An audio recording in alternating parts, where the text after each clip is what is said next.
Hi friends, മൗനം സമ്മതം രണ്ടാം ഭാഗത്തിന്റെ 329ാമത്തെ എപ്പിസോഡിലേക്ക് എല്ലാവർക്കും സ്വാഗതം.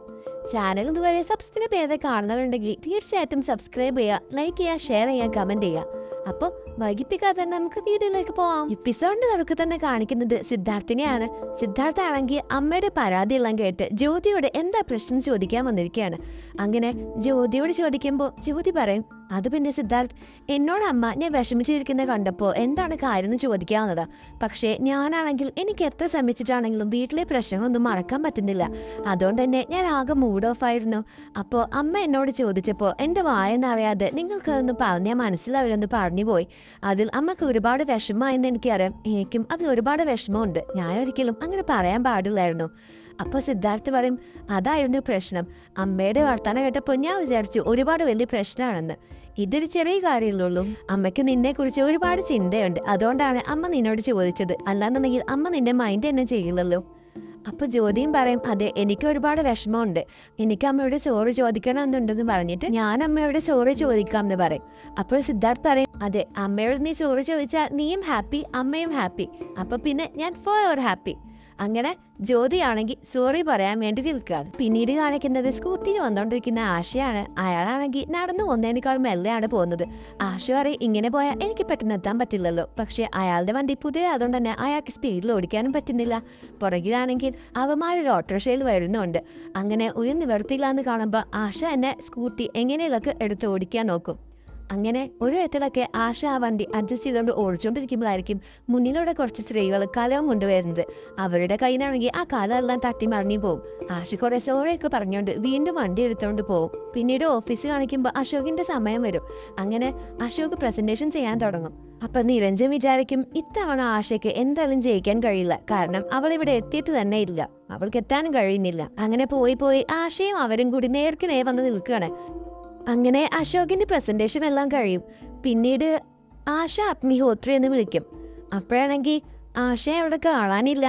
നിരഞ്ജനാണെങ്കിൽ ഒരുപാട് സന്തോഷം തോന്നും. കാരണം ഇതുവരെ ആയിട്ടും ആശ വന്നിട്ടില്ല. നിരഞ്ജനാണെങ്കിൽ ഓവർ കോൺഫിഡൻസിൽ ഓരോന്ന് ആലോചിച്ചുകൊണ്ടിരിക്കുകയാണ്. അവൾ ഒരിക്കലും വരാൻ പോകുന്നില്ല.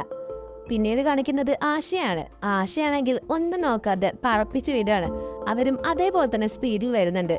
ആശയാണെങ്കിൽ പെട്ടെന്ന് അവരെ വെട്ടിച്ചുകൊണ്ട് പറപ്പിച്ച് വിടുകയാണ്. അവരുടെ വണ്ടിയാണെങ്കിൽ ഒരു സൈഡിൽ പോയി കിടക്കും. ആശയാണെങ്കിൽ സന്തോഷത്തോടെ വണ്ടി ഓടിച്ചുകൊണ്ട് പോകും. പിന്നീട് കാണിക്കുന്നത് പ്രസന്റേഷൻ നടന്നുകൊണ്ടിരിക്കുന്നതാണ്. അവര് പറയും, ഇനി വൈകിട്ടുണ്ടെങ്കിൽ നമുക്ക് കാത്തിക്കാൻ കഴിയില്ല. കാരണം എനിക്കിനി നാളേക്ക് മാറ്റിക്കാനൊന്നും പറ്റില്ല. അതോടുകൂടി നമ്മുടെ പ്രസന്റേഷൻ ഇവിടെ അവസാനിക്കുകയാണെന്ന് പറയുമ്പോഴായിരിക്കും ആശ പറയുന്നത്, സോറി സാർ, വൈകിയതിൽ ക്ഷമിക്കണം, എനിക്കിനി പ്രസന്റേഷൻ ചെയ്യാൻ കഴിയുമോ.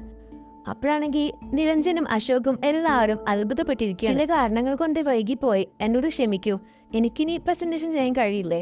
അങ്ങനെ അയാൾ സമ്മതിക്കും. അങ്ങനെ ആശ പ്രസന്റേഷൻ ചെയ്യാൻ തുടങ്ങുകയാണ്. നിരഞ്ജൻ ഒഴിച്ച് ബാക്കി എല്ലാവരും ആശയുടെ പ്രസന്റേഷൻ നോക്കിയിരിക്കുകയാണ്. അശോകിനാണെങ്കിൽ പ്രത്യേകിച്ച് കുഴപ്പമൊന്നുമില്ല. പക്ഷെ നിരഞ്ജനാണെങ്കിൽ ഇതെല്ലാം കണ്ടിട്ട് ഒരുമാതിരി അസ്വസ്ഥതയാവാണ്. അങ്ങനെ ആശ പറയാൻ, മറ്റുള്ളവരിൽ നിന്നും എല്ലാം വ്യത്യസ്തമായിട്ടുള്ള ഒരു ഇൻസ്റ്റിറ്റ്യൂഷനാണ് നമ്മൾ ചെയ്യാൻ പോകുന്നത്. അങ്ങനെ ആശയുടെ പ്രസന്റേഷൻ എല്ലാം കണ്ട് അയാൾ ഇങ്ങനെ ഇംപ്രസ്ഡ് ആയിട്ട് ഇരിക്കുകയായിരിക്കും. അപ്പൊ ആശ പറയും, ട്രാൻസ്പോർട്ടേഷന്റെ കാര്യം വെച്ച് പേടിക്കേണ്ട ആവശ്യമില്ല. കാരണം ഇതിന്റെ 10 കിലോമീറ്റർ അടുത്തായിട്ട് തന്നെ ഒരു റെയിൽവേ സ്റ്റേഷൻ ഉണ്ട്. അപ്പോൾ അത് എളുപ്പമായിരിക്കും എന്ന് പറയും. അപ്പൊ അയാൾ പറയും, പക്ഷെ മാഡം അവിടെ ഡിസ്പ്യൂട്ടഡ് പ്രോപ്പർട്ടി അല്ലേ എന്ന് പറയും.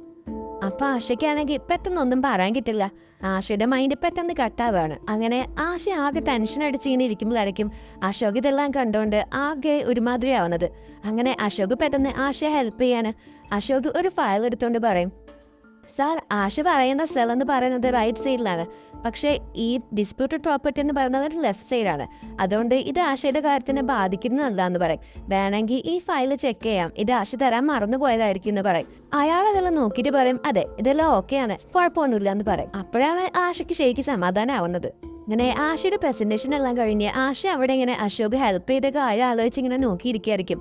അപ്പോൾ അയാൾ പറയും, ഇപ്പോൾ നമ്മൾ വിജയ് തിരഞ്ഞെടുക്കേണ്ട സമയമാണ്. അശോകിന്റെ പ്രൊജക്ട് എനിക്ക് ഒരുപാട് ഇഷ്ടപ്പെട്ടു. കാരണം അതിൽ ഒരുപാട് കാര്യങ്ങൾ പറഞ്ഞിട്ടുണ്ട്. പക്ഷേ ആശയുടെ പ്രൊജക്ട് നോക്കുകയാണെങ്കിൽ അതിൽ വളരെ വ്യത്യസ്തമായിട്ടാണ് ചെയ്തിരിക്കുന്നത്. അവരുടെ ഓരോ ആശയങ്ങളും പുതിയ പുതിയ ആശയങ്ങളായിരുന്നു. അങ്ങനെ ആശ പറഞ്ഞ ഓരോ പോയിന്റുകളും അദ്ദേഹം ഇങ്ങനെ എടുത്തെടുത്ത് പറയാണ്. അപ്പോൾ ഈ പ്രസന്റേഷൻ വിജയ് എന്ന് പറയുന്നത് മിസ് ആശ അശോക് അഗ്നിഹോത്രി ആണെന്ന് പറയും. ഇതെല്ലാം കേട്ട് നിരഞ്ജൻ ആകെ ടെൻഷൻ അടിച്ച് ദേഷ്യം പിടിച്ചിരിക്കുകയാണ്. അപ്പോഴാണെങ്കിൽ എല്ലാവരും കൈയടിക്കും. അത് കണ്ടുകൊണ്ട് നിരഞ്ജൻ നിവർത്തി കെട്ടോണ്ട് കൈയടിച്ച് കൊടുക്കുകയാണ്. ആശയാണെങ്കിൽ ഒരുപാട് ഹാപ്പി ആവും. അപ്പോഴാണെങ്കിൽ അശോകിന്റെ അടുത്തിരിക്കുന്ന ഒരാൾ ചോദിക്കും, ഇത് നിങ്ങളുടെ ഭാര്യയല്ലേ? അപ്പൊ അശോക് ഒരുപാട് സന്തോഷത്തോടു കൂടി പറയും, അതെ, ഇതെന്റെ ഭാര്യയാണ്. ഇത് കേൾക്കുന്ന ആശയ്ക്ക് ഒരുപാട് സന്തോഷമാവുകയാണ്. പിന്നീട് ആശ പറയും, സാർ, എനിക്കൊരു കാര്യം പറയാനുണ്ട്. ഈ പ്രൊജക്റ്റിലെ വിന്നറാവാൻ ഞാൻ മാത്രമല്ല, അശോകും എന്റെ അതേപോലെ അർഹതയുള്ളവനാണ്. കാരണം എനിക്ക് ഈ പ്രൊജക്ട് ഇങ്ങനെ ചെയ്യാൻ സഹായിച്ചത് അശോകാണ്. അശോക് ഇല്ലായിരുന്നെങ്കിൽ എനിക്ക് ഒരിക്കലും ഈ പ്രസന്റേഷൻ വിൻ ചെയ്യാൻ പറ്റില്ലായിരുന്നു. കാരണം എന്റെ അതേപോലെ തന്നെ അശോകും ഈ പ്രൊജക്റ്റിൽ അതുപോലെ തന്നെ എന്നെ എഫേർട്ട് ഇട്ട് സഹായിച്ചിട്ടുണ്ട്. അതുകൊണ്ട് തന്നെ ഈ പ്രൊജക്ട് ഞങ്ങൾ രണ്ടുപേരും കൂടി ഭാവിയും ചെയ്യണമെന്നാണ് എനിക്ക് തോന്നുന്നത്. ഇതെല്ലാം കേട്ട് അയാൾ ഒന്നുകൂടി ഇംപ്രസ് ആവാണ്. അങ്ങനെ അയാൾ നിരഞ്ജനോട് പറയും, നോക്കൂ, നിങ്ങൾക്ക് എത്ര നല്ലൊരു മരുമകളെയാണ് കിട്ടിയിരിക്കുന്നത്. നിങ്ങളുടെ കുടുംബത്തിലെ എല്ലാ സ്ത്രീകളും ഒരുപാട് ധൈര്യശാലികളും വളരെയധികം ബുദ്ധിശാലിയുമാണ്. നിങ്ങളുടെ ഭാര്യ നിങ്ങളെ ഇതുപോലെ ഒരുപാട് പിന്തുണച്ചിട്ടുണ്ട്. അതുപോലെ തന്നെ ഇപ്പൊ നിങ്ങളുടെ മകനെയും നിങ്ങളുടെ മരുമകൾ ഭാവിയിൽ ഒരുപാട് പിന്തുണയ്ക്കുമെന്ന് ഞാൻ വിചാരിക്കുന്നു എന്ന് പറഞ്ഞ് അവരെ കൺഗ്രാറ്റ്സ് ചെയ്യാണ്. അപ്പോഴാണെങ്കിൽ അമ്മ ആലോചിക്കും, ഇവരെന്താ ഇത്ര നേരമായിട്ടും വരാത്തേന്ന്. അപ്പോഴാണെങ്കിൽ ജ്യോതി അവിടെ നിന്ന് വരും. ജ്യോതി പറയും, അമ്മേ, ഞാൻ നിങ്ങളോട് അങ്ങനെ ഒന്നും സംസാരിക്കാൻ പാടില്ലായിരുന്നു. എൻ്റെ ഭാഗത്ത് ഒരുപാട് തെറ്റുണ്ട്. അമ്മ എന്നോട് അങ്ങനെ ചോദിക്കുമ്പോൾ ഞാൻ ഒരിക്കലും അങ്ങനെ പറയാൻ പാടില്ലായിരുന്നു. പക്ഷേ എൻ്റെ ഉള്ളിലെ വിഷമം കൊണ്ട് അറിയാതെ പറഞ്ഞു പോയതാണെന്ന് പറഞ്ഞ് അമ്മയോട് സോറി പറയും. അമ്മയാണെങ്കിൽ ആദ്യം ചെറിയ കുറുമ്പൊക്കെ കാണിച്ച് നോക്കുന്നുണ്ടെങ്കിലും പിന്നെ അമ്മയെ സോഫ്റ്റ് ആവാണ്. അടുത്ത തവണ നീ ഇങ്ങനെയൊന്നും ചെയ്യാൻ പാടില്ല. അപ്പൊ ജ്യോതി പറയും, ഇല്ല, പക്ക പ്രോമിസ് എന്ന് പറഞ്ഞ് ജ്യോതി അമ്മയെ കെട്ടിപ്പിടിക്കാണ്. നിങ്ങൾ ഒരു വളരെ നല്ല അമ്മയാണെന്ന് പറഞ്ഞു. അങ്ങനെ അവർ രണ്ടുപേരും ഹാപ്പി ആവുന്ന കാണുമ്പോൾ സിദ്ധാർത്ഥം ഒരുപാട് സന്തോഷിക്കുകയാണ്. പിന്നീട് കാണിക്കുന്നത് കാലിന്റെയാണ്. കാലിന്റെ ആണെങ്കിൽ അൻകുഷ് ഇത്ര നേരമായിട്ട് എവിടെ പോയിരിക്കുക, എന്താ വീട്ടിൽ വരാത്തെന്ന് ആലോചിക്കുമ്പോഴാണ് അൻകുഷ് അങ്ങോട്ട് വരുന്നത്. അൻകുഷിനെ നോക്കുമ്പോഴാണെങ്കിൽ അൻകുഷിന്റെ കാലിലാണെങ്കിൽ ഒരു വലിയ മുറിവ് സംഭവിച്ചിട്ടുണ്ടാവും. ഇത് കാണുന്ന കാലിന്റെ ആകെ ടെൻഷനായി പോകും. അങ്ങനെ കാലിന്റെ ഒരുപാട് ചോദിക്കും, എന്താ പറ്റിയത്, എങ്ങനെയാണ് ഇത്ര വലിയൊരു മുറിവ് സംഭവിച്ചത് എന്ന് പറയുമ്പോൾ അൻകുഷ് പറയും, നിങ്ങൾ എൻ്റെ കാര്യത്തിൽ ആലോചിച്ച് ഇത്ര വലിയ ടെൻഷൻ ആവേണ്ട ആവശ്യമൊന്നുമില്ല. നിങ്ങൾ അത് നിങ്ങളുടെ ഭർത്താവിൻ്റെ കാര്യം നോക്കിയാൽ മതിയെന്ന് പറയും. അപ്പോൾ കാലിന്തി പറയും, ഞാൻ ആരുടെ കാര്യം നോക്കണമെന്ന് എനിക്ക് നന്നായിട്ട് അറിയാം. നീ ആദ്യം ഈ മുറിവ് എങ്ങനെ സംഭവിച്ചെന്ന് പറ, ഞാനതിന് മരുന്ന് തേച്ചതാന്ന് പറയും. അപ്പോൾ അൻകുഷ് പറയും, ഇത് ഞാനൊരുത്തനായിട്ട് തിരക്കൂടിയപ്പോൾ സംഭവിച്ച മുറിയാണ്. അത് നിങ്ങൾ എനിക്ക് മരുന്ന് തേച്ചതിൻ്റെ ആവശ്യമൊന്നുമില്ല. ഞാൻ ഒരുപാട് തവണ മുൻപ് വീണിട്ടുണ്ട്. അപ്പോൾ ഒന്നും നിങ്ങളെടുത്ത് വന്ന് ഇത്ര അധികം സ്നേഹം കാണിച്ചിട്ടില്ലല്ലോ. കുഞ്ഞുനാളിൽ എനിക്ക് നടക്കാൻ അറിയാത്ത പ്രായത്തിൽ ഞാൻ ഒരുപാട് താഴെ വീണിട്ടുണ്ട്. അപ്പം നിങ്ങൾ നോക്കാൻ വന്നോ? അതുപോലെ തന്നെ എനിക്ക് സൈക്കിൾ ഓടിക്കാൻ പറ്റാത്ത സമയത്ത് ഞാൻ സൈക്കിൾ ഓടിക്കുമ്പോൾ ഒരുപാട് തവണ ഞാൻ താഴെ എൻ്റെ കാല് മുറിയായിട്ടുണ്ട്. അപ്പോഴൊക്കെ ഞാൻ എന്നെ എങ്ങനെയാണ് പരിപാലിക്കണമെന്ന് സ്വയം ഞാൻ പഠിച്ചു. അതുകൊണ്ട് എനിക്ക് നിങ്ങളുടെ ആവശ്യമൊന്നുമില്ല. പിന്നെ ഈ നെറ്റിയിൽ കാണുന്ന മുറിവുണ്ടല്ലോ, അത് എനിക്ക് മരത്തിന്റെ മേലെ കയറി താഴെ വീണപ്പോൾ സംഭവിച്ചതാണ്. പക്ഷെ അതിനേക്കാൾ വലിയൊരു മുറിപ്പാടാണ് എൻ്റെ ഹൃദയത്തിൽ നിങ്ങൾ തന്നിട്ട് പോയത്. നിങ്ങൾ എന്നെ ഇപ്പൊ അത്ര കെയർ ചെയ്യാനൊന്നും വേണ്ട ആവശ്യമില്ല. പിന്നെ എനിക്ക് ഒരു അമ്മയുടെ പരിപാലന സ്നേഹമൊന്നും വേണ്ട, പ്രത്യേകിച്ച് നിങ്ങളുടെ പോലെ അമ്മയാണെങ്കിൽ തീരെയും വേണ്ടെന്ന് പറഞ്ഞിട്ട് അൻകുഷ് അവിടുന്ന് പോകും. അപ്പോഴാണെങ്കിൽ കാലിന്റെ ആകെ വിഷമിച്ചിരിക്കുകയായിരിക്കും. അങ്ങനെ അജ്ജു പറയും, അവന്റെ കാലിലെ മുറിവ് എത്രയും പെട്ടെന്ന് കാണിച്ചില്ലെങ്കിൽ അത് പിന്നെ ഒരുപാട് വലുതായി പഴക്കും.